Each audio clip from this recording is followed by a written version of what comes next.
আজকের মুসলমান জাতি সবচাইতে অসতর্ক জাতি। প্রথম শিক্ষার দিকে আমাদের সচেতন করতে হবে। যত টাকা আমরা জলসায় খরচ করি তার অর্ধেক টাকা যদি আমরা মসজিদে প্রত্যেকটা এলাকায় জলসা একটু কমিয়ে যোগ্য ইমাম রাখতাম ভাই, তাহলে সমাজে জলসা দিয়ে যতটুকু লাভ না হচ্ছে, একটা মসজিদে 10,000 15,000 টাকা দিয়ে যোগ্য আলেমে দিন যদি হাক্কানি আলেম রাখতাম, এর চাইতে বেশি কাজ হতো না হতো না? আপনার একটু মুখ খুলবেন।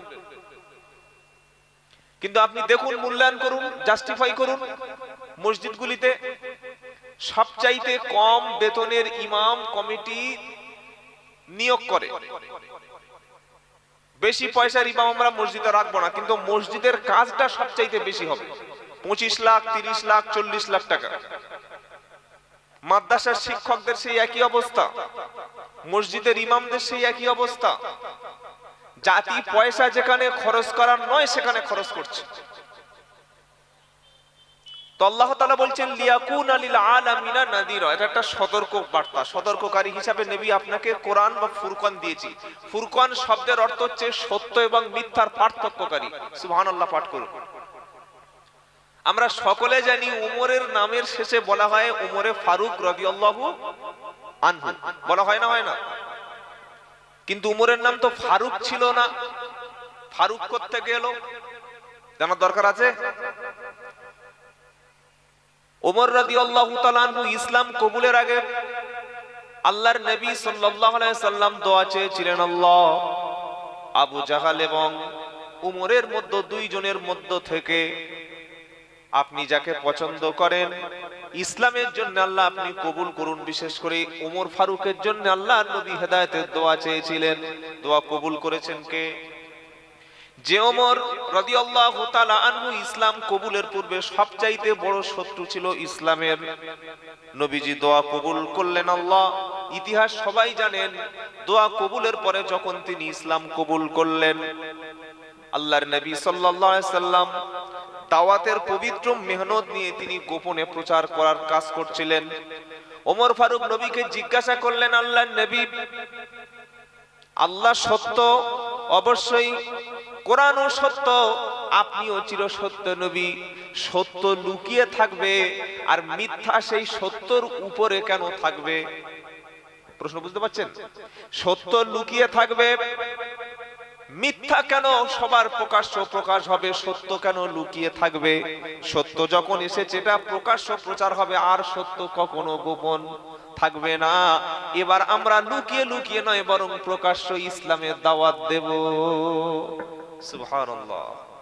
আজকের আপনি দেখুন, এটা বলার পরে কাবা শরীফের মধ্য থেকে সর্বপ্রথম কাবা শরীফের সামনে গিয়ে আল্লাহর নবী সাল্লাল্লাহু আলাইহি সাল্লাম তাকবীর পাঠ করলেন।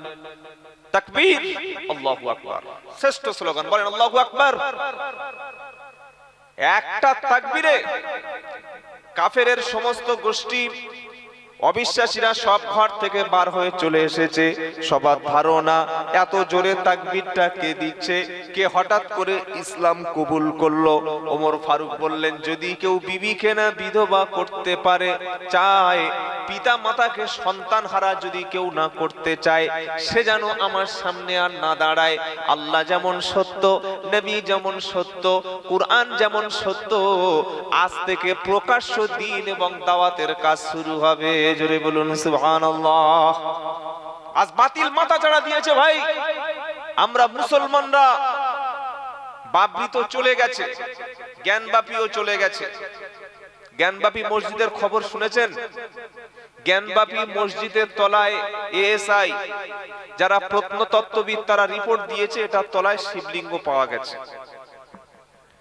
এইভাবে একটা একটা করে ভারতবর্ষের সমস্ত বড় বড় মসজিদ ঈদগাহ থেকে যদি এরকম হয়, এতে করে ভারতবর্ষের অবস্থা যেদিকে আস্তে আস্তে যাচ্ছে, আমরা যারা নিজেদেরকে ভারতবাসী বলে গর্ববোধ করি, যারা ভারতীয় হিসাবে এতদিন গর্বিত ছিলাম, আজ সাম্প্রদায়িক সম্প্রীতি নষ্ট হচ্ছে। আমাদের প্রধান শত্রু কিন্তু কোনো কমিউনিটি নয়, আমাদের প্রধান শত্রু হলো যারা দেশকে একটা অন্য রাষ্ট্রে পরিণত করতে চায়, যারা দেশের মধ্যে মাদ্রাসা রাখতে চায় না, মসজিদ রাখতে চায় না, আলেম ওলামাদের শেষ করতে চায়, সম্প্রীতি নষ্ট করতে চায়। বর্তমান পরিস্থিতিতে দাঁড়িয়ে শিক্ষা, ঐক্য, সংহতি এবং আল্লাহর উপরে ভরসা করে আমাদেরকে এগিয়ে চলতে হবে। আল্লাহর উপরে ভরসা ছাড়া, তাওয়াক্কুল ছাড়া আপনি কারোর উপরে ভরসা করে বাঁচতে পারবেন না। কেন, একটা কথা বলেই আবার আলোচনা শুরু করছি। বিহারে যিনি একজন মুখ্যমন্ত্রী আছেন, তার নাম কি ভাই? নীতিশ কুমার। নীতিশ কুমার সকালে ডিগবাজি খেয়ে বিকালে তিনি আবার শপথ নিয়ে আবার দলে ঢুকে গেল। বুঝতে পারছেন? এটা ভারতবর্ষের অবস্থা। আমি আসাম সফরে 2 সপ্তাহ আগে ঘুরে এসেছি। 1000 সরকারি মাদ্রাসা সব বন্ধ, সাথে সাথে 1000 খারেজি মাদ্রাসাও বন্ধ করার আইন পাশ হয়ে গেছে। বাকি মাদ্রাসাগুলো বন্ধ করবে। আপনি যদি, আমি যদি শিক্ষার আন্দোলন না করি, ঐক্যের আন্দোলন যদি না করি, আল্লাহর উপরে তাওহীদ, আল্লাহর উপরে বিশ্বাস, ঈমান, ইয়াকিন যদি আমাদের মজবুত না থাকে, বাবরি যাচ্ছে, জ্ঞানবাপী যাচ্ছে, মথুরা যাচ্ছে, এইভাবে যেতে যেতে দিল্লি, লালকেল্লা, তাজমহল সব যাবে। আপনার গ্রামে যে মসজিদটা, এটাও যে যাবে না, তার কি গ্যারান্টি আছে? এর জন্য দায়ী কারা? সাম্প্রদায়িক শক্তি আর আমাদের ঈমানের দুর্বলতা। কথা বুঝতে পারছেন? এক সাম্প্রদায়িক শক্তি, আর এক হলো ঈমানের দুর্বলতা। আপনি বলুন, একটা মহল্লায় যদি 500 মানুষ বাস করে, তার মধ্যে 300 যদি মুসলিম থাকে, আজান হলে গেলে কমপক্ষে 150 বা 50% মুসলমান সেখানে হাজির থাকার দরকার ছিল তো। কিন্তু সেটা আমরা কই? সেটা আমরা করতে পারি না কেন? সকলে আজ থেকে তওবা করি। এত সুন্দর একটা অনুষ্ঠান করে তওবা করি। আজ থেকে আমরা সকলে মসজিদমুখী হব। বলুন ইনশাআল্লাহ। বলেন ইনশাআল্লাহ। মসজিদমুখী হওয়া ছাড়া, দাওয়াত ও তাবলীগের পবিত্র মেহনত ছাড়া, কোরআন সুন্নাহর ইলম চর্চা করা ছাড়া এবং এলাকার মধ্যে সাম্প্রদায়িক সম্প্রীতি বজায় রাখা ছাড়া, আর প্রত্যেকে একতাভাবে সমাজে চলাফেরা করা ছাড়া, আল্লাহ রাসূলের পূর্ণ সুন্নাতের অনুসারী হওয়া ছাড়া পৃথিবীতে আপনি বাঁচতে পারবেন না। বাঁচা সম্ভব নয়। কে আপনাকে বাঁচাবে? যখন ওমর ফারুক রাদিয়াল্লাহু তাআলা আনহু বললেন, সত্য যখন প্রকাশ হয়ে গেছে তখন গোপনে ইসলাম প্রচার হবে না, আল্লাহর নবী সাল্লাল্লাহু আলাইহি সাল্লাম ওমর ফারুক জোরে তাকবীর দিলেন। সত্য এবং মিথ্যা পার্থক্য হয়ে গেল। সেই সময় আল্লাহর নবী সাল্লাল্লাহু আলাইহি সাল্লাম ওমরকে বললেন, ওমর, এতদিন তোমার নাম ছিল ওমর, আমি মুহাম্মদ সাল্লাল্লাহু আলাইহি সাল্লাম আজ থেকে তোমার নাম ফারুক রেখে দিলাম। সত্য এবং মিথ্যার পার্থক্যকারী। আবার কোরআন যে সত্য মিথ্যার পার্থক্যকারী, এইটা আবার সূরা বাকারা আল্লাহ পাক বলছেন। কি বলছেন? শাহরু রমাদানাল্লাযী উনজিলা ফীহিল কুরআন হুদাল লিন-নাসি ওয়া বাইয়িনাতিন মিনাল হুদা ওয়াল ফুরকান। তাহলে ফুরকান শব্দের অর্থ সত্য এবং মিথ্যার পার্থক্যকারী।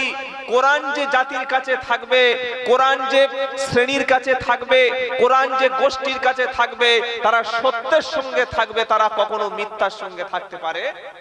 জোরে বলে না। দুটো নাম কোরআন থেকে পেলাম। 3 নম্বর, কোরআনের নাম হচ্ছে কিতাব। কোরআনের কি নাম বলেন না? আলিফ লাম মিম দালিকাল কিতাবু লা রাইবা ফীহি হুদাল লিল মুত্তাকিন। সূরা বাকারা। বাকারা তেলাওয়াত করেন? তেলাওয়াত করেন না? সূরা বাকারা তেলাওয়াতকারীর বাড়িতে আল্লাহর নবী সাল্লাল্লাহু আলাইহি ওয়াসাল্লাম বলছেন শয়তান কখনো প্রবেশ করে না। সুবহানাল্লাহ পাঠ করেন। দালিকাল কিতাবু লা রাইবা ফীহি, ওই সেই কিতাব যার মধ্যে কোনো সন্দেহ নাই, যার মধ্যে কোনো বৈপরীত্য নাই, যার মধ্যে কোনো ভুল নাই। কোরআনের নাম এখানে কিতাব কেন? কিতাব মানে অনেকগুলো অংশ একত্রে করা। কোরআন একটাই মাত্র অংশ নয়, বরং 114টা সূরা দিয়ে কোরআনকে আল্লাহ কমপ্লিট করে দিয়েছেন। সুবহানাল্লাহ। সূরা কটা? 114টি সূরা।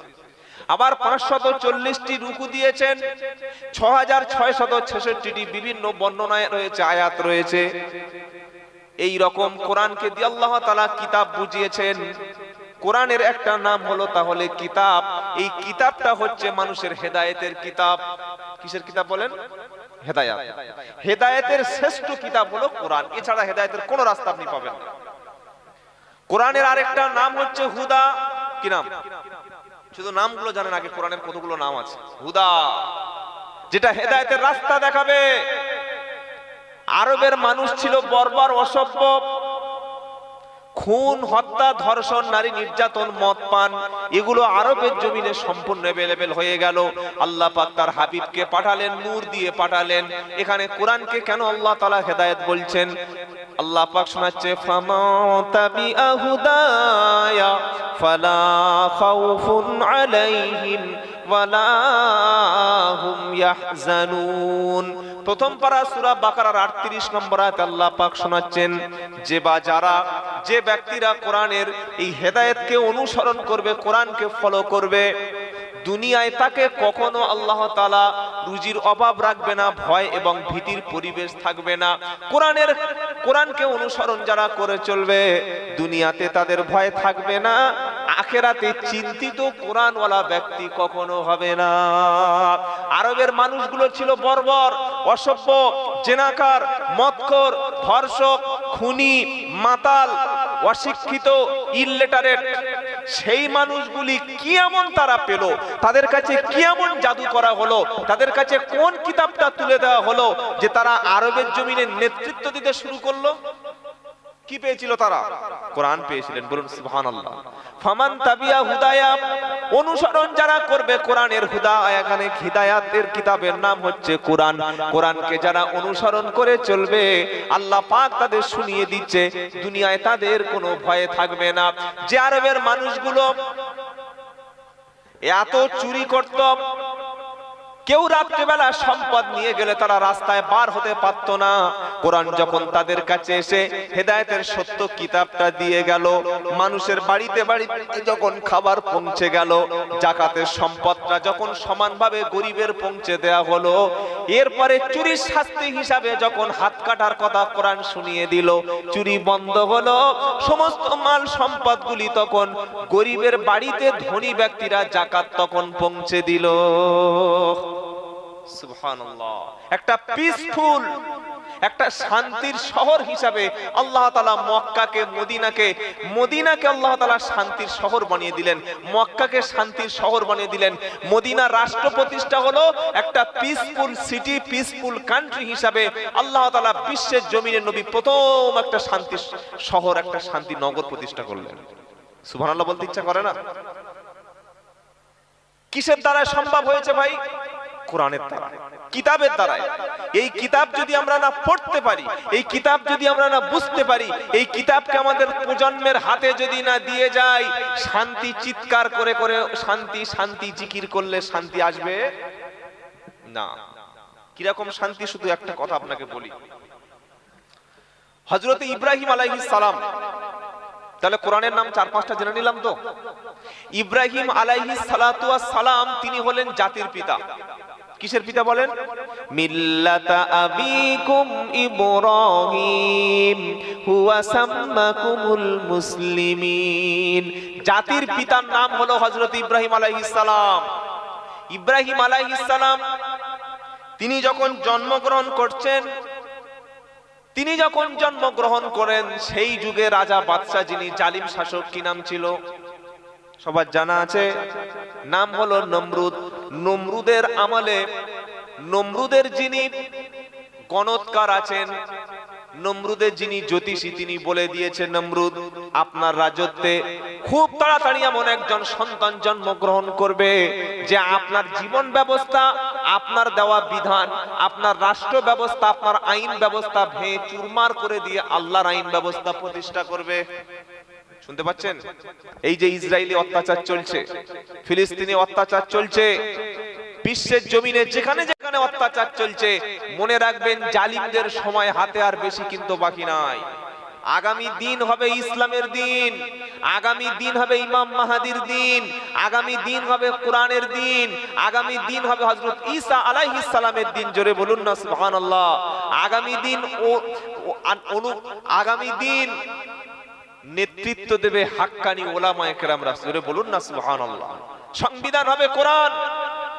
যারা জালিম, যারা জুলুম করছে, এই জালিমদের জুলুমটা কিয়ামতের দিন জুলুমাত অন্ধকার হিসাবে সেদিন তাদের খেয়ে ফেলবে।